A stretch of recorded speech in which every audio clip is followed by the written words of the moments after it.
کہ میت کا احترام ہے، اس حد تک احترام ہے کہ سنن ابی داؤد میں حدیث ہے جس نے مردے کی ہڈی توڑی گویا اس نے زندہ کی ہڈی توڑی. یعنی اس کے بدلے وہ جو اللہ تعالیٰ نے سورۃ المائدہ میں فرمایا نا کہ دانت کے بدلے دانت، ناک کے بدلے ناک، کان کے بدلے کان، آنکھ کے بدلے آنکھ، اور ہر زخم کے بدلے اس کے لیول کا زخم وہ قصاص لیا جائے گا. اگر کوئی شخص کسی مردے کی ہڈی بھی توڑتا ہے نا، اس کے بدلے میں اس کی وہ ہڈی توڑی جائے گی قصاصاً. یہ سنن ابی داؤد میں حدیث موجود ہے. صحیح مسلم میں حدیث ہے کہ کسی شخص کا مسلمان کی قبر پہ بیٹھنا اس سے بہتر ہے کہ وہ آگ کے انگاروں پر بیٹھے یہاں تک کہ وہ انگارے اس کے جسم کا لباس اور کھال بھی جلا دیں.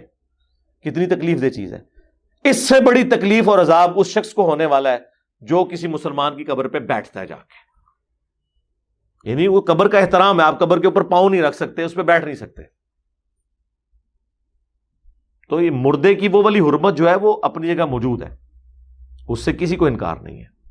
لیکن کیٹاسٹرافک کنڈیشن ہو جائے تو قرآن حکیم میں کم از کم 4 مقامات پہ یہ فتویٰ آیا ہے، سورۃ البقرہ میں، سورۃ المائدہ میں، سورۃ الانعام میں، سورۃ النحل میں، کہ تمہارے لیے حرام کیا گیا بہتا ہوا لہو، مردار خنزیر کا گوشت، اور وہ چیز جس کے ذبح کے وقت غیر اللہ کا نام لیا جائے.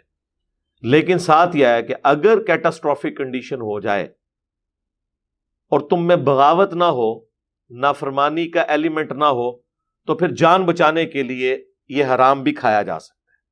یعنی کیٹاسٹرافک کنڈیشن، ہنگامی صورتحال.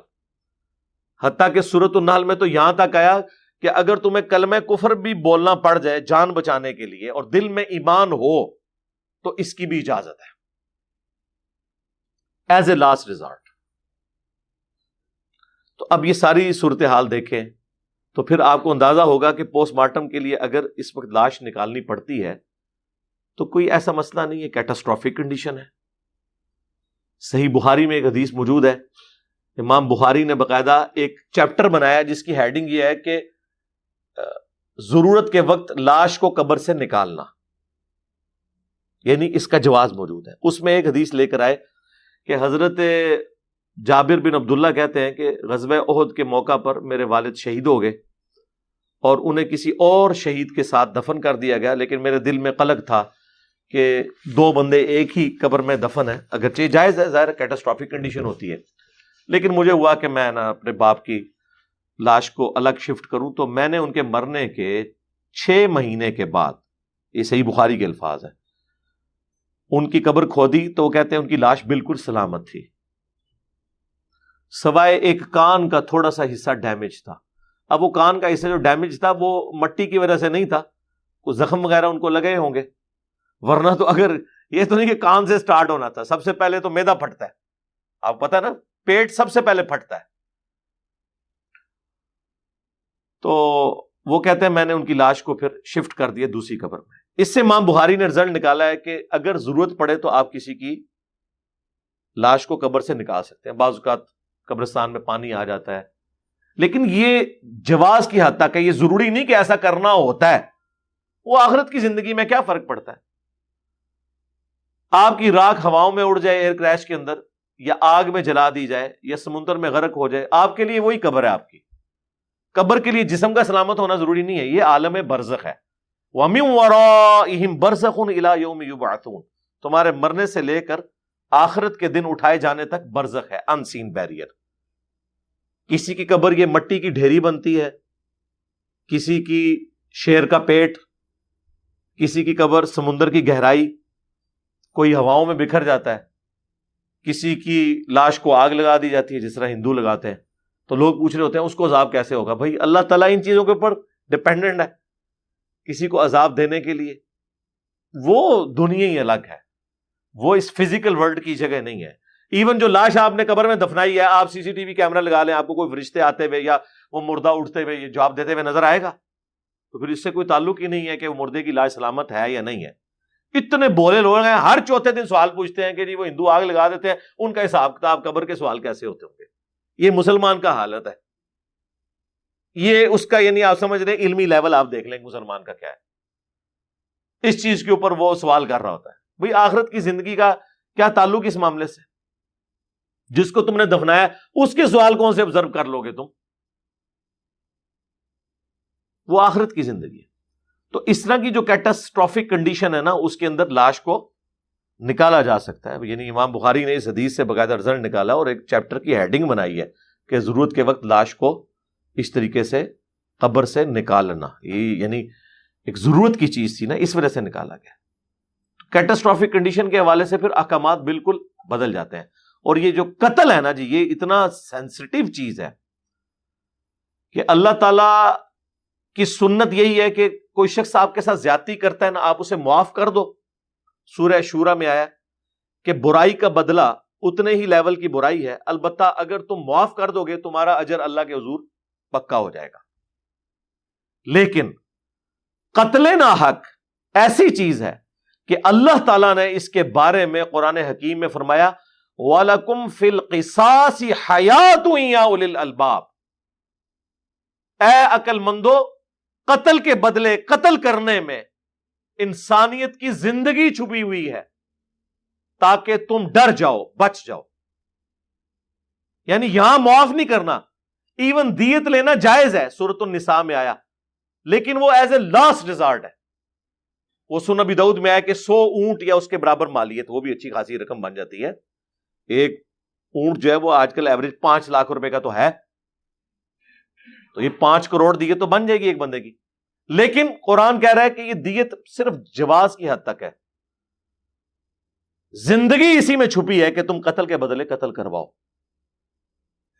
پھر سورۃ المائدہ میں جس شان سے وہ آیات آئی ہیں، آیت نمبر 32، کہ 2 ایکسیپشنز ہیں، قتل کے بدلے قتل یا فساد فی الارض، اور وہ بھی جوڈیشری فیصلہ کرے گی کہ قتل کے بدلے کسی کو قتل کیا جائے یا فساد فی الارض کا الٹیمیٹ انجام اس کے قتل کی صورت میں ہو۔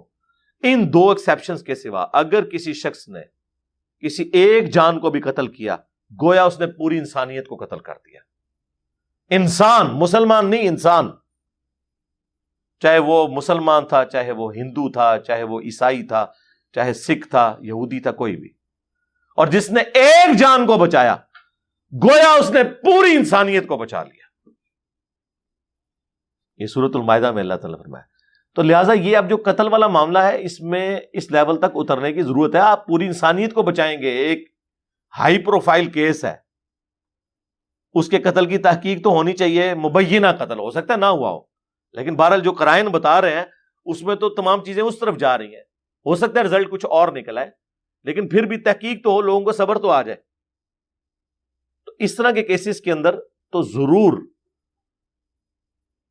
پوسٹ مارٹم ہونا چاہیے۔ لیکن پاکستان میں عموماً جتنے ہائی پروفائل کیسز ہیں، آپ دیکھ لیں، بے نظیر بھٹو کو جب اسیسینیٹ کیا گیا پنڈی میں، تو خود ادھر بھی ان کے ورثاء نے ان کا پوسٹ مارٹم نہیں ہونے دیا، ورنہ ہی پتہ چل جاتا کہ وہ گولی لگنے سے مری ہیں یا شاک ویو سے مری ہیں، یا وہ گولی قریب سے لگی کیونکہ ایک بندہ قریب لے کے کھڑا تھا، اب اس کی گولی لگی ہے نہیں لگی ہے، کوئی سنائپر بیٹھا ہوا تھا دور سے، بس یہ ان دونوں میں ہی فرق پتہ چل جاتا تو یہ پتہ چل جانا تھا کہ یہ پری پلانڈ قتل کیا گیا ہے۔ اور اگر کوئی سنائپر بیٹھا ہوا ہے تو اس کا مطلب ہے کہ اس میں وہ لوگ انوالو ہیں جن کے پاس یہ سنائپر موجود ہوتے ہیں۔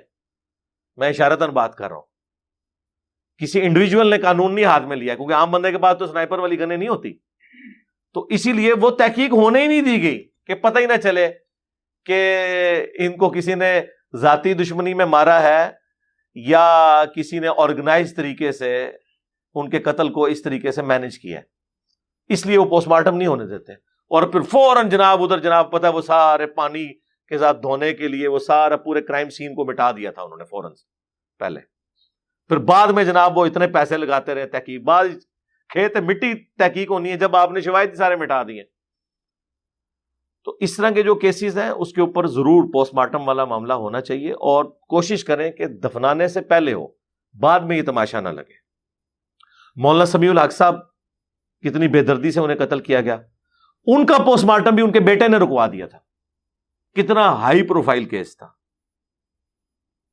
اور پھر کیا کیا تھیوریز بنائی، وہ اینکروں کی روزی روٹی کھل جاتی ہے جب اس طرح کے معاملات ہیں. ایک بندہ آگے ایک تھیوری پیش کرتا ہے, دوسرا دوسری پیش کرتا ہے, تیسرا تیسری پیش کرتا ہے. ویسے ہمیں پتا ہے کہ کیا ہوا تھا.